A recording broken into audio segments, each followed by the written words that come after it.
that, and have the strikes managed to roll ISIS back in Iraq? Well, that's, of course, the billion-dollar question, whether the investment that American taxpayers are making is actually going to pay off. What we're being told by military officials is that ISIS controls about the same amount of territory in Iraq and Syria as it did before the air campaign began.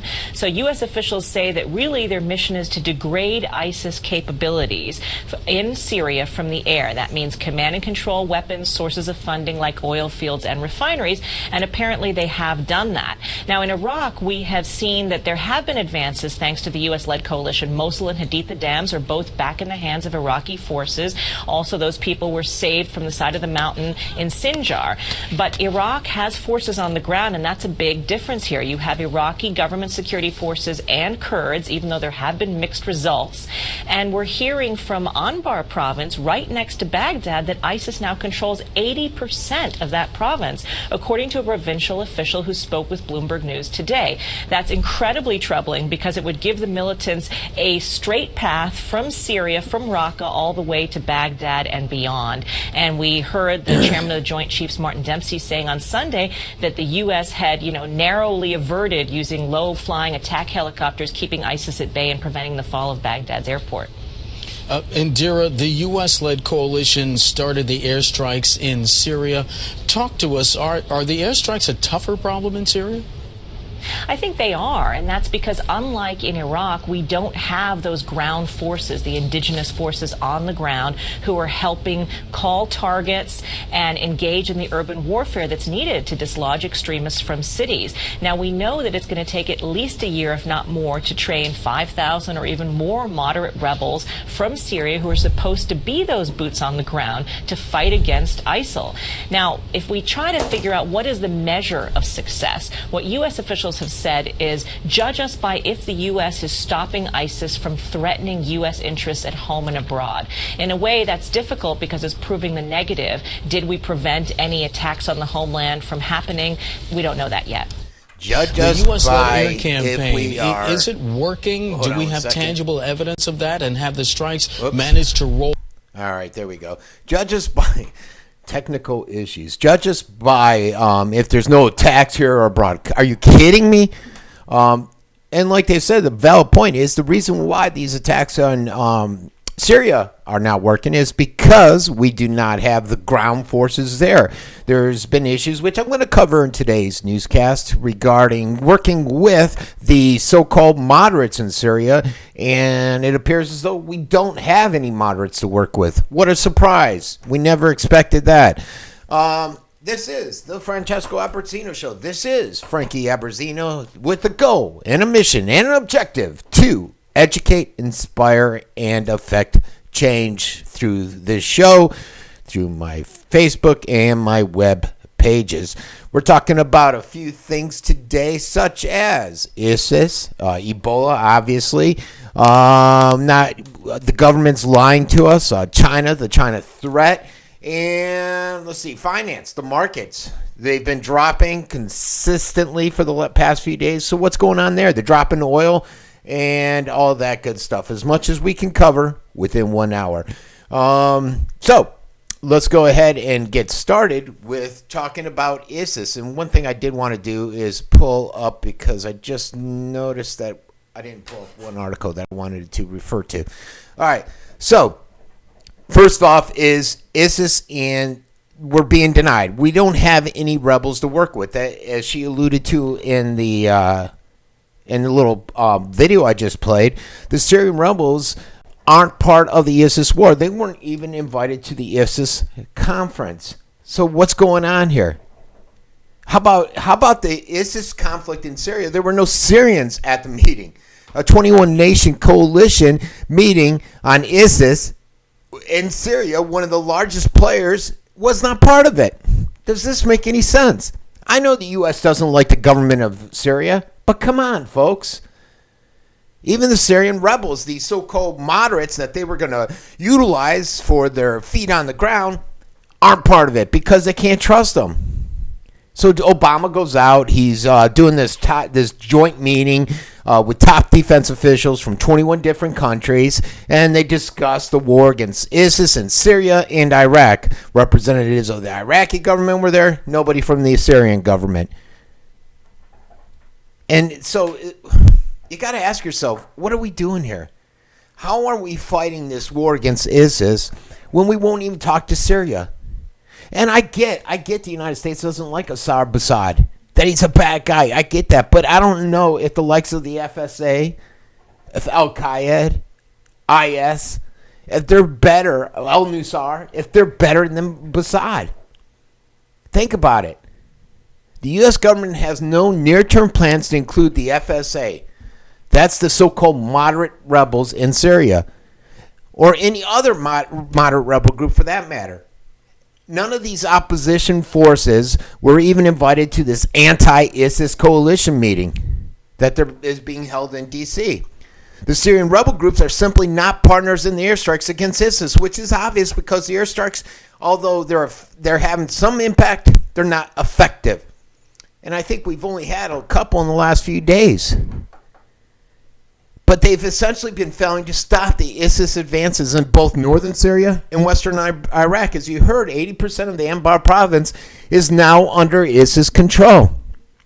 This ISIS group not only has the finance, they're a lot different than the way Al-Qaeda was.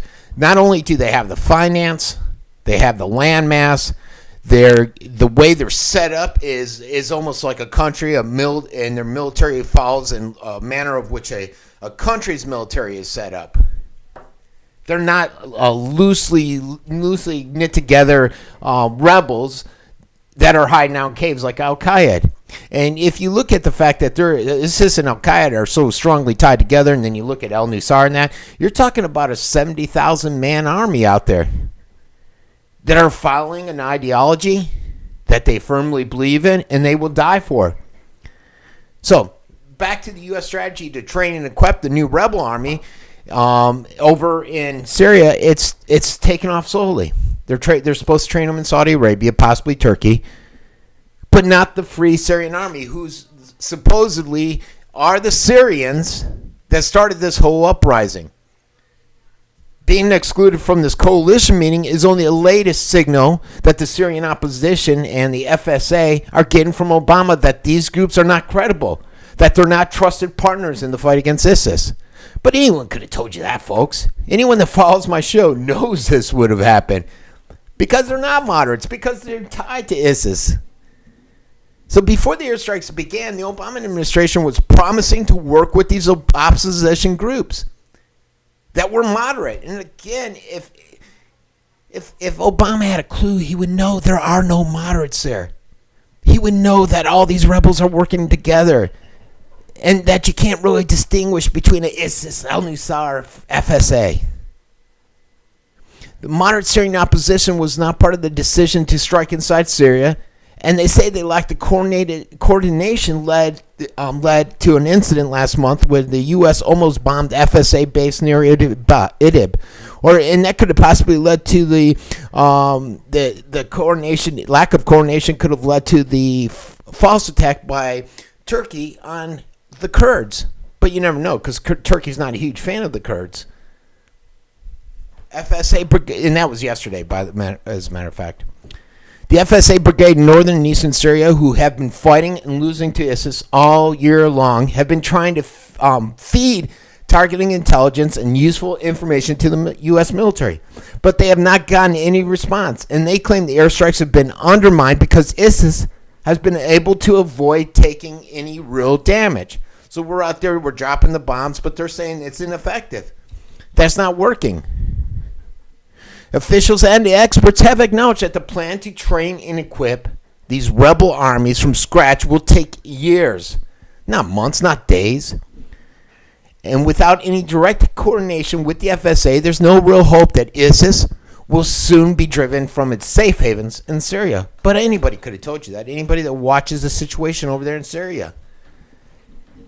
The FSA contributed to its own marginalization by failing to make tough decisions to consolidate as a unified military-civilian leadership. But again, folks, I got to tell you, this was not unexpected. For the Obama administration to play dumb on this is simply amazing. I'm an idiot, and I knew this stuff. All you have to do is just read the news out there. And and one other thing I wanted to touch is just about this whole war on Christians, how this Islamic State, IS, they're publishing updated versions of their propaganda book, the BIC, that clearly identifies the number one enemy as the Christians. On the cover, it shows a black ISIS flag flying over the Vatican. And in the booklet, it describes how the terrorist armies, desire to conquer Rome and break the cross. And according to Islamic traditions, Muhammad predicted that the occupation of Istanbul, Jerusalem, and Rome would pave the way for the Islamic Messiah, or Mahdi, to come in. The declaration surfaces amid growing concern over widespread persecution of Christians in the Middle East. This ISIS group has executed hundreds of them, thousands, of Christians throughout Iraq and Syria. They're forced to flee. Up to 100,000 Christians remain in the capital, Baghdad. ISIS is 8 miles from Baghdad. That's going to be a nightmare. Across from the Middle East, in the last 10 years, 100,000 Christians have been murdered each year. That means every 5 minutes there's a Christian is killed because of their faith. Why are we allowing this, folks? Why are we just standing by and allowing this? It doesn't matter if you're Jewish, Christian, Muslim. This should not be tolerated. As radical Islam has spread throughout the Middle East over the past 3 years, the Christian community has faced dire persecution. From Egypt to Iraq to Libya to Syria. In Egypt, you have the Coptic Christians. They've been targeted for violence from the Muslim Brotherhood and Salafi groups. In Syria, Al-Qaeda-linked rebels have threatened to kill Christians who don't join the fight against Assad. Iran, they've persecuted them for centuries. So this is a concern that we should all have. And I'm talking, let's just look at the Jewish people, the Jewish faith. What happened to them during World War II? Where are they? How come they're not out there saying, hey, this can't happen. We can't have this again against the Christian religion. If you allow it to happen to one, it'll happen to others. And we have to put our foot down here, folks. We'll be right back. Consider joining philsgang.com, where thousands of individual investors have successfully profited. This year I'm up 60% on my portfolio. Following your system has been fantastic. I've been with you for about a month and a half now, and I'm already up 7%. I've been in the business for a long time, and you're really one of the best I've ever heard. Well, I just want to let you know what a great teacher you are. For over a decade, philsgang.com's Phil Grandy and Donald Cogswell have been teaching, coaching, and investing right along with all Phil's Gang members. I want to thank Donnie for market rep. I bought 2,500 shares of AUI and sold it this morning at $820 profit. Why not join thousands of satisfied Phil's Gang customers today? Go to philsgang.com, philsgang.com, or call 877-600-4264. That's 877-600-4264. Call today. All right, that's philsgang.com. You know what? Phil is on the radio at 9 a.m. and 3 p.m. He is nationally syndicated, so he could be on a station in your town. I know he's here locally in Tampa. Check him out. He's a guru on the finances, follows the charts, big sponsor of my program, and he seems to know what he's doing. A lot of people say he's top notch with how he follows these charts, and he also has this guy Bob on there with I think it's called Investor Daily. I got to check out the site there, but this guy has never had a down year. And then obviously Donnie too, part of the team there. So great team there. Check them out. Listen to their show at philsgang.com, or you can go to my uncensoredreport.com and just click on the link that says Phil's Gang 9 and 3, I think it says. Now, we're going to talk a little bit about Ebola. I'll talk about the forecast of 10,000 per week that the WHO's put out, some of the border doctors and their fears there, the orphan situation that's coming about over in Liberia. Are the hospitals ready here in the United States? Ebola camps. Are they FEMA camps? And then our troops. But, first I wanted to talk about our troops. And as you know, I don't get why we're sending our decorated combat troops over there to fight Ebola. These guys, I'm ex-military. You're not trained on fighting Ebola. You're trained on going out there and killing the enemy. So we have 1,400 U.S. military personnel that are expected to deploy there to West Africa. There's already troops over there. It's going to come up to about 4,000 that are there. And their initial mission is to focus on building treatment facilities and training healthcare workers. How we're going to train them, I don't know, because these guys don't know what they're doing. I get they can build the facilities, but nearly the entire initial military deployment consists of the nation's top combat-trained troops. Why are we sending top combat troops there? Is there an ulterior motive? Is there an ulterior motive to gain a foothold there, a strategic foothold in Africa, which we've longed for, especially with the influence that China has been recently taking up there? So they send these highly decorated combat troops over there. Soldiers specialize in building combat hospitals and aviation, logistics, transportation, and engineering. Troops' risk of Ebola exposure is low, according to the government. They insist that they're providing no direct treatment to patients. But how many of these people over in Liberia, Sierra Leone, Guinea, have been infected that have not had direct contact with the patients? So these guys went out. They received training last week on how to avoid contact with Ebola patients. And they feel this is sufficient enough so that they will not have any issues. You got Alan West. He's a former congressman and an army officer. He served in Iraq and Afghanistan. He noted on the website that Obama has stated that he won't deploy U.S. combat troops against ISIS. And he's wondering, why are we sending them to fight Ebola then? And he asked a great question. How do you shoot a virus? How do you take down and kill a virus? You don't. And he has to question the administration's priorities, just like we do in confronting this whole crisis. If the troops are part of an all-out effort to wipe the disease out of West Africa and deter it from arriving here, the first priority should be to deny entry into the United States with passports from these high-risk countries. But we're not doing that. We refuse to do that. Not we, Obama administration. And since that precaution has not been taken, it's reasonable to ask about the extent of force protection measures of our troops. Is there some type of contingency plan? This whole Ebola outbreak is apparently offering the perfect opportunity to achieve a long-time Western goal of building up a military presence there in Africa, especially with the growing Chinese investment and influence there on the continent. The stated goal of the forces, according to the White House, is to establish Joint Command headquarters in Monrovia, Liberia. And Obama's plan to fight Ebola in West Africa calls for $500 million to be added to the overseas humanitarian assistance program over there in West Africa. While the personnel sent to Africa will undoubtedly aid in containing the Ebola outbreak, one has to sit here and wonder, are there ulterior motives? Just look at Chinese investment there. The World Bank documented recently that economic growth in resource-rich sub-Saharan Africa rose 4.7% just last year. It's estimated to burst to 5.2% this year. And it's been aided by a rise in investment. An investment into the natural resources and infrastructure there, primarily led by China. So is there an ulterior motive? Is that what AFRICOM is all about? To expand U.S. influence over there? Until the Ebola outbreak, AFRICOM had only approximately 2,000 assigned personnel. Not any longer. They have about 3,000 now.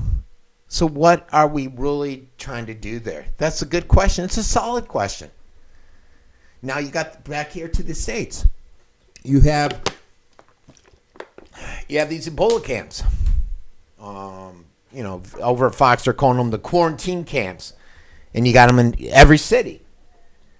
Should they be letting people go to regular hospitals, or should we be setting up these quarantine Ebola camps? It's an excellent question.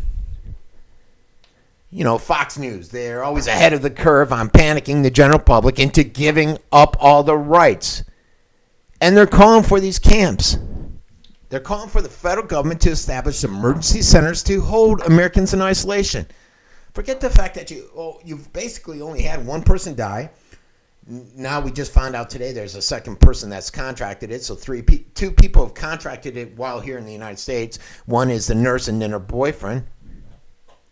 But this whole controversial proposal comes in the wake of a sting of errors in handling this whole Eric Duncan case. And now the CDC's finally come out and said, hey, I wish we would have done it different. I wish we would have sent CDC experts in Ebola over there to help deal with it and guide these guys. Oh, boy. I didn't realize they weren't doing that already. So you got to think, what is going on? Should we replace the CDC guys? Should we get an Ebola czar? It's not far-fetched to imagine Ebola camps being set up. Indeed, we're not that far away from there. And I could see the public start calling for it as a panic starts to ensue and break out. You got the border, too. Border authorities that have Ebola patients, and we're hearing about this one that disappeared with potential Ebola-like symptoms. But back to these camps, that's the premise behind the whole signing of the executive order by Obama back in July, which allowed apprehension, detention, and conditional release of individuals who are believed to be suspected to have a communicable disease. And I've been noting that since July when he did it. But do we need the FEMA camps? Because I can tell you right now, most U.S. hospitals cannot safely handle Ebola patients. We've seen this happen at the Presbyterian Church Hospital in Dallas.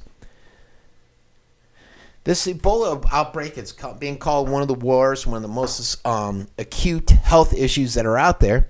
You have a lot of the nurses union saying, we're not prepared. We got an email. That's how they're preparing us.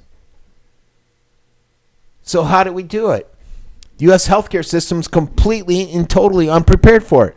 And the truth is that most U.S. hospitals are simply not equipped to safely handle Ebola patients, and most hospital staff members have received little or no training. Like I said, they might have gotten an email. And the fact that Barack Obama and our top public health officials are running around proclaiming Ebola is difficult to catch and we shouldn't worry about it, and giving these doctors and the public health a false sense of security. This is the reason why Ebola has been classified a BSL-4 pathogen, folks. It's an extraordinarily dangerous virus. If it wasn't, then the CDC wouldn't be wearing all this protective gear when they went in to work with it.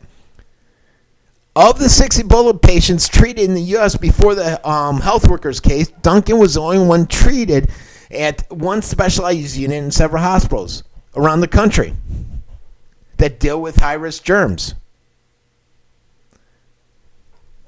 This Thomas Frieden guy, at the CDC, he said that any U.S. hospital with isolation capabilities can care for Ebola patients. But I don't know if that's accurate. And I don't know if I believe this guy anymore. He continues to underestimate the seriousness of the disease. His opinion that just about any U.S. hospital can safely handle Ebola patients is being contradicted by a whole host of medical experts. So how can we continue to believe them? How can we continue to have faith in someone that's heading up the CDC at such a crucial time? If this is indeed the most serious health emergency in modern time, like the WHO is saying, then we need to get our healthcare personnel trained, folks. Sadly, if a major Ebola pandemic does break out in the country, there's no way that we're going to have the resources available to deal with it. If the outbreak in the U.S. is limited to just a few patients, we'll probably be fine. I get that, but that's not going to happen. Meanwhile, the Obama administration continues to do next to nothing to prevent the infected with Ebola from traveling into our country via the border, via the Western countries, just flying in through these annexed airports. He says there's extensive screening at the airports, but a lot of people are coming back and saying there's not extensive screening there. I mean, it's hard to put in words just how foolish this is. If this virus gets loose in the United States, folks, it could easily become the worst health crisis our nation's ever seen. And Combine that with the D68. We just had the plague in Phoenix or Flagstaff from a flea. TB over in El Paso. We talked about that. The key is to keep the virus from getting into our country in the first place, and we've done a horrible job at that. Banning air travel, non-essential personnel to and from Sierra Leone, Ghana, Liberia would not be that big of a deal, folks. Many countries have already done it, but the CDC and Obama are refusing to do it. And you got to wonder why. Do they want it here? Do they want it? Bring it back to us? And what if it mutates? The border doctors fear that Ebola might mutate. Many people share that fear. Doctors working in South Texas are raising the concern that Ebola strain recently contracted by the Del's nurse may have undergone mutation. And that's from this Michael Jelingnik. He's a doctor there. He says he's troubled by the circumstances surrounding this Nina Pham's recent contraction of the Ebola virus. And if it mutates, that even brings up even more issues. There's fears of it being an airborne mutation. What happens then? And, so many concerns, folks. You got the WHO. They came out yesterday and they said, okay, the death rate is now no longer 50%, it's 70%. And we expect 10,000 new cases a week within the next 2 months. And significant changes are need to be made within 60 days, or a lot more people will die. And this thing will spread to a lot more countries. The key in the approach was not to isolate those that have come into contact with the virus, they're saying, or become infected. Instead, aggressive containment, prevention techniques, high-quality treatment of those exposed to the essential will be essential to those that were exposed. So what's the solution? 10,000 a week, folks. In the last 4 weeks, there have been about 1,000 new cases per week. And they're expecting that to jump to 10,000? They have a 70% cases that are that they can't reverse the outbreak in. And they're dying. The death toll now stands at 4,447. I remember when it was just 50. Just a few months ago. Geez, I think it was just 35 just a few weeks ago, or 3,500. So we should be concerned, especially with that mortality rate skyrocketing. I did come across an article yesterday, though, about Liberia and the problem they're having with the orphans. They've had over the 4,400 deaths over there in Africa. And what's happening with the kids? With no family, little community support, there's no outlet for education. They face a bleak future. Essentially, these kids their parents are dying. They named this one where the father died in the war, the mother died from Ebola, and you have these 4 kids I think they were all under the age of 12, and they were essentially sleeping out on a guy's patio, weren't allowed to talk to the family, didn't have anything to sleep on, didn't have any food. And they were just out there suffering. And they're being ostracized. So the parents are dying out there. The kids are left powerless to save them. If they survive, the kids, they are left facing communities that are concerned. They don't want to take them. They're scared that they'll get the virus. And I get that. It's a rather ignorant society over there. The impact of the youth is manifesting in 3 ways. Either kids are contracting the disease from their parents, they're being orphaned by it, or they're losing their already limited options for education. Of the more than 8,000 people affected with Ebola in West Africa, an estimated 20% of them are under the age of 18. So it's an epidemic. And what do we do with these poor kids that are being orphaned by this virus? Can we do anything? Should we do anything? That's the question that's out there. We'll be right back. Get some of this great apparel from theroguegrant.com or the Uncensored Report or thevintagescoop.com. We have hats, shirts, coffee mugs. They say educate, inspire, and change. Or for my Scoop fans, it'll say the Vintage Scoop, Sarasota Scoop, etc. Help me with this operation so I can continue to get a fresh perspective on the news out to the masses. Thanks a lot. And have a great day. Just go to my website and Hey everybody, this is Frankie, and I'm here today to introduce Longevity. It's a great nutritional supplement to anybody that's eating right or not eating right. I take supplements on a regular basis, and Longevity cannot be beat, especially at some of the great price points. So go to theroguerant.com or theuncensoredreport.com and click on shop.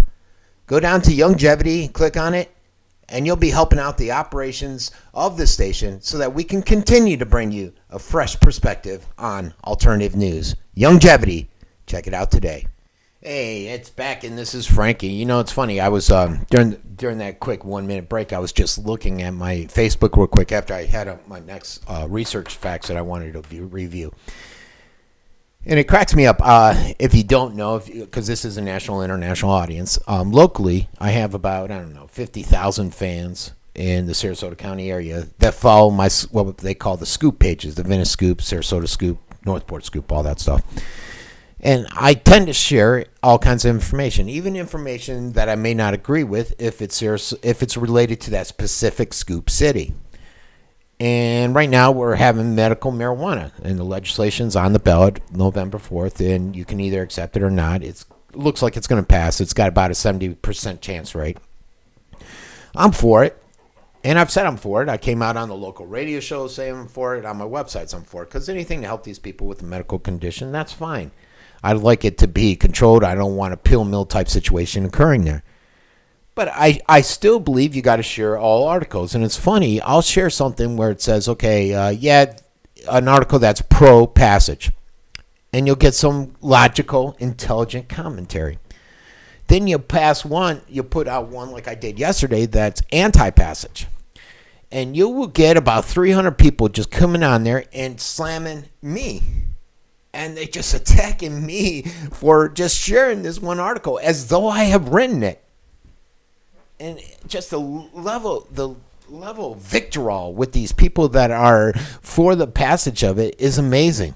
They don't do their cause justice, because a lot of people like me look at them and wonder, geez, maybe we shouldn't pass it with such ignorance like this that's advocating it. It makes me wonder sometimes. We're going to go into a couple of financial issues. We're going to talk a little bit about oil prices. And we're going to talk a little bit about the ominous signals that are impacting the financial markets and why we should be concerned with some of the signals that we're seeing out there with a lot of the latest capitulation that's going on. Oil prices, they're down again today. I was at the gym watching CNBC, and I think it was down near the 81 and some change mark. Down like 99 cents or 95 cents today. Which is good, you think, right? It's good for the consumer. If you're a driver, a shipper, airline, low oil prices sure feel nice.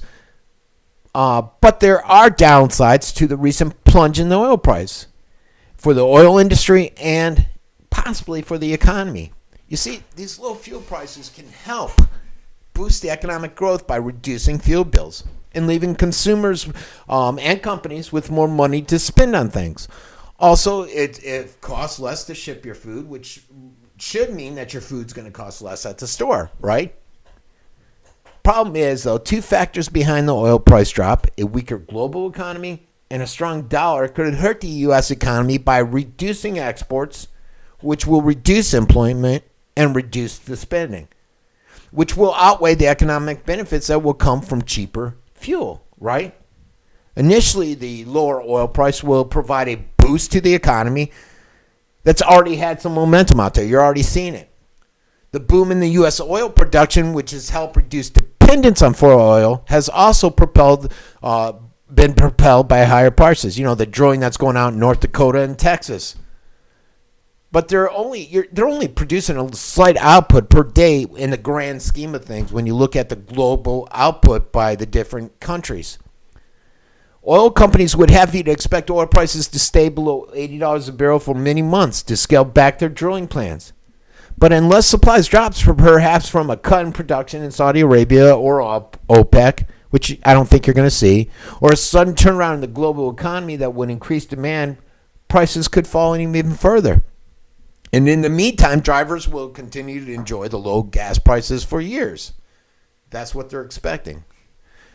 The weak global economic forecast combined with the relatively strong one for the United States has raised the dollar value. I think other issues are involved there, but those are a couple of the variables, let's say, against other currencies. I still don't buy that the dollar value is up there that high. Now, the oil is priced in dollars, the petrodollar, which I talked about yesterday, where many of these, they're afraid of losing that petrodollar pricing and going over to a brick formation for the pricing.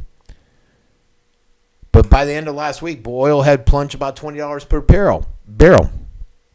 When the energy prices fall because of the rising supplies, it can help the U.S. economy. You have the U.S. natural gas prices that fell even as the economy was recovering from the financial crisis. Those lower prices help manufacturers by lowering electricity prices and raw material prices. Again, lowering all-around costs, which should lower inflation, you would think. That inflation that mysteriously is not there, according to the government, that they say is at 1.5%, but I see it at 7-8% in the grocery store. But this sharp fall in the energy price often results from weakening economic growth. And the benefit of lowering fuel costs isn't enough to offset it, folks. And that's the concern that we have out there. The increase in the U.S. oil production has protected the U.S. economy by the fuel prices from soaring in recent years. A sharp fall in the price could weaken that economic growth. The lower global economic growth that's pulling down oil prices and U.S. stocks will also squeeze U.S. companies. The stronger dollar, that can hurt the U.S. economy because it makes U.S. goods costlier than foreign goods, so exports will fall and imports will rise. That could reduce the domestic economic activity and job growth. All things we need to look at when we're looking at this drop in oil. So although it may be good, it's not always a good thing. Now you got the stock market. Is it about to crash? We've seen it drop how many points in the last week or week and a half? Hopefully not. And there's a great deal of definitely. We've had a lot of false alarms out there over the past few years. And I was listening to TV today, and you had analysts on there saying, nope, this is the bottom, we're going to turn it up. But a lot of people are saying, nope, there's a lot more correction to come. It's a financial bubble, and some are saying it's one of the greatest financial bubbles in U.S. history. And the markets are absolutely primed for a full-blown crash. And many people out there in the financial industry, Phil's gang, they're expecting it. They don't know when, but they're expecting it.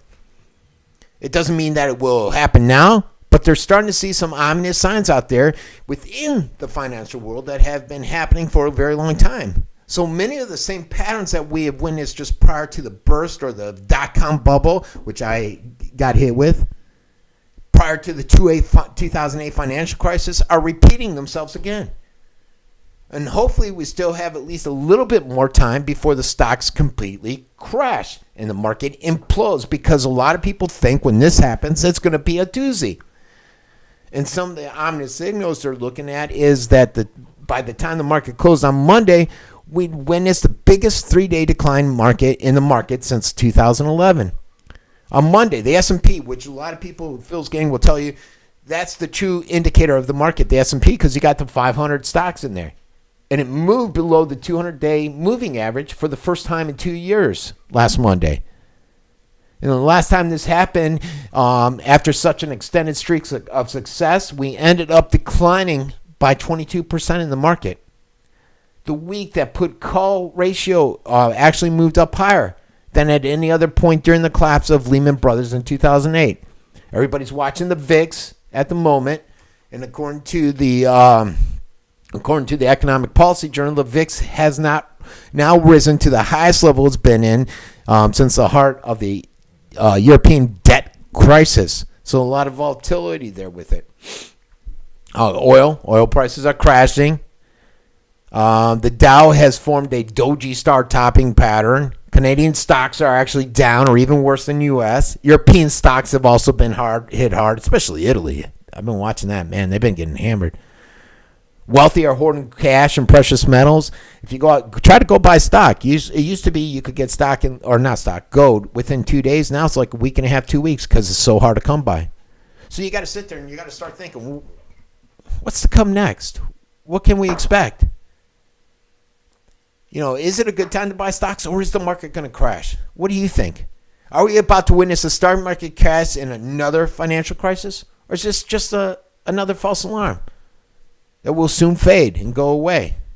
Let me know. You're now allowed to comment on my website. You can comment on my Educate site on Facebook, or my show site on Facebook, my parents' site on Facebook, or on my website. If you're watching me now at the uncensoredreport.com, I've now put in where you can make comments under this show, under the Saturday show page, and under each of the different scoop page links where you can go in and catch up on the different various scoop pages or international national news page links. You can go in there and leave a comment, like somebody basically told me I was an idiot on there the other day, which is fine. I've never seen so many people that don't know me that hate me and think I'm so full of myself. And it's amazing. All I'm doing is communicating a message. I'm doing it all for free. It's not like I'm getting any stardom from this. If anything, I go out and people hate me even more. Sometimes I wonder why I do it. All right, let's go to a commercial break. We'll be right back, folks.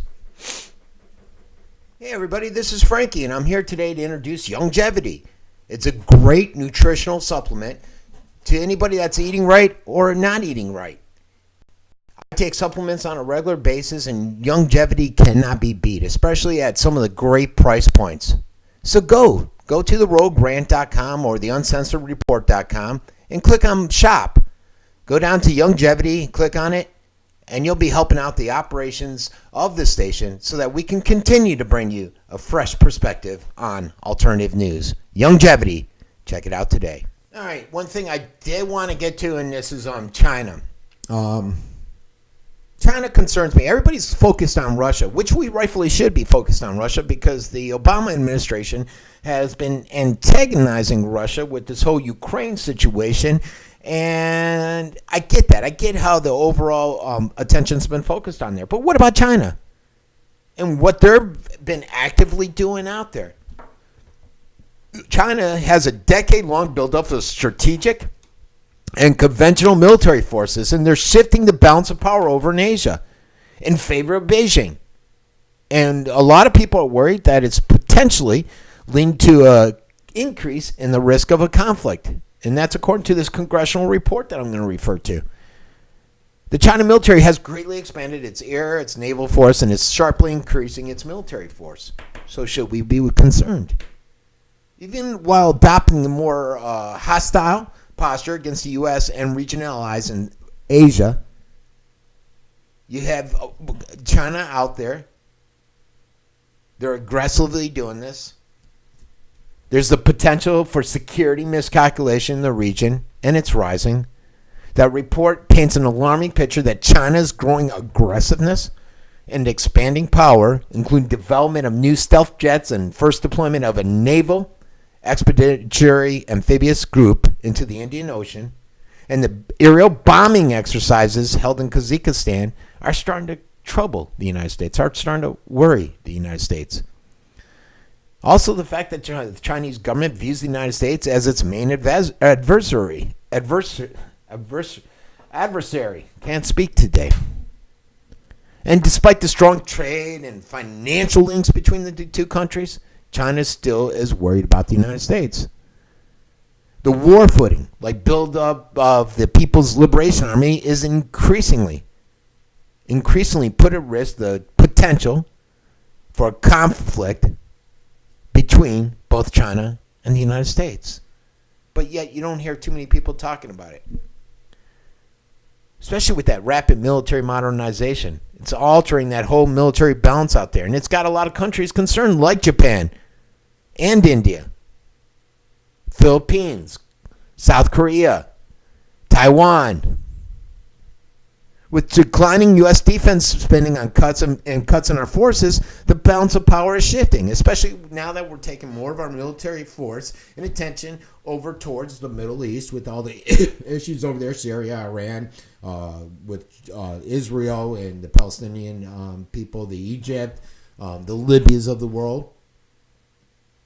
We're not focused as much on Asia. We're focused on Russia. We're focused on what's going on in South America. But the Chinese communist leaders are just fueling nationalistic tensions amidst these concerns and the declining economic growth and social unrest, which is taking place in their own country, as we're seeing over in Hong Kong. The high technology weapons and other capabilities China is fielding also pose a growing threat to the United States. As China builds up their naval power, the U.S. Navy is declining. They say by 2020 that China is expected to have 342 subs and missile-firing warships deployed with advanced weapons. In comparison, the United States will have 243 ships and submarines by 2020. And they won't all have the advanced weapons. So we got to think about this, folks. And you got to really be concerned about the latest relationship that they have with Russia. And it's not just the warships and the subs. China twice this year has tested a new ultra-high-speed strategic strike vehicle called the Wu-14. When deployed, this thing goes something like 8,000 miles per hour. China's strategic nuclear buildup. Their large-scale buildup of both conventional and nuclear-armed missiles is a serious threat. Short-range missiles, all that stuff, they're building it up. And the question is should we be concerned about this buildup that we're seeing with China? It's just food for thought. Again, the goal of this show is just to get that information that you may not be seeing out there in major media, to make you think about it, to make you think about going out and checking and researching it, seeing if this is all true. I mean, this is a congressional report. It's active. It's visible out there. I put the links to the pages on my Facebook pages and on my website. It's all out there. You can check it out. I'm not lying. I'm just basically taking the information that I'm finding out there on these different sites and communicating it to the public. All right, folks, we'll be right back after this message.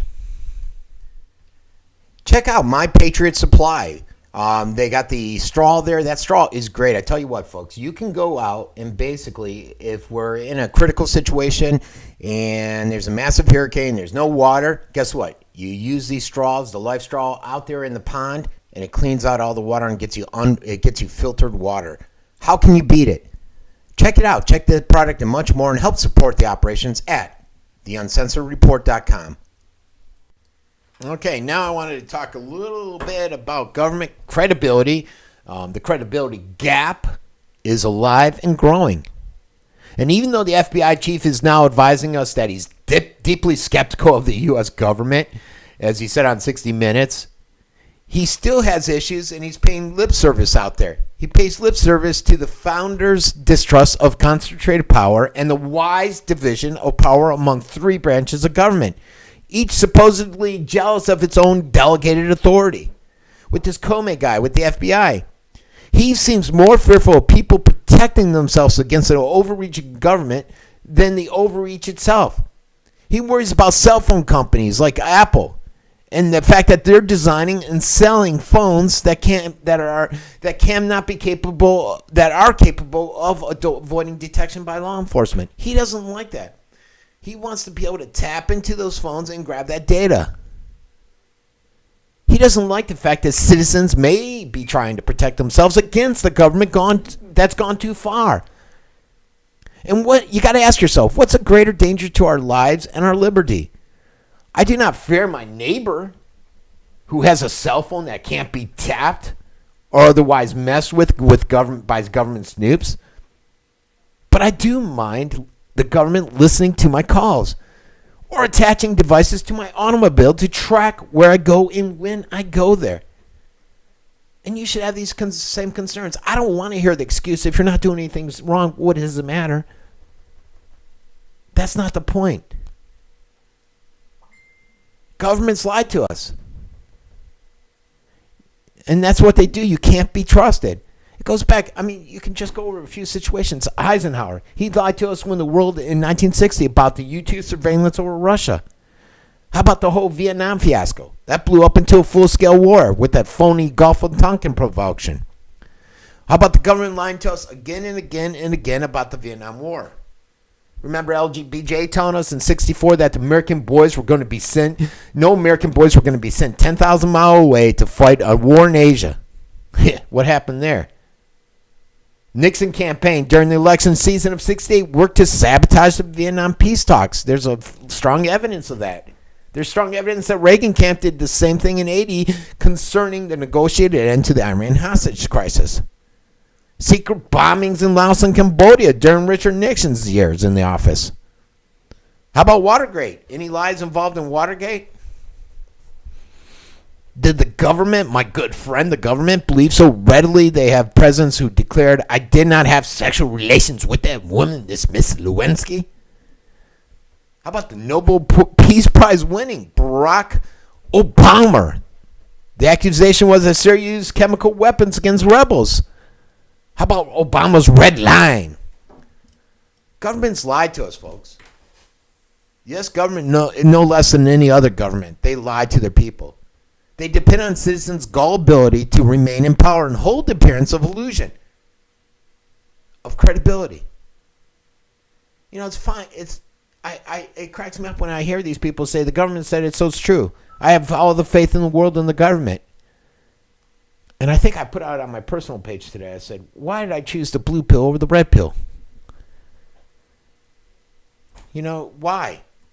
Sometimes I woke up tonight just thinking of so many issues that are going on out there.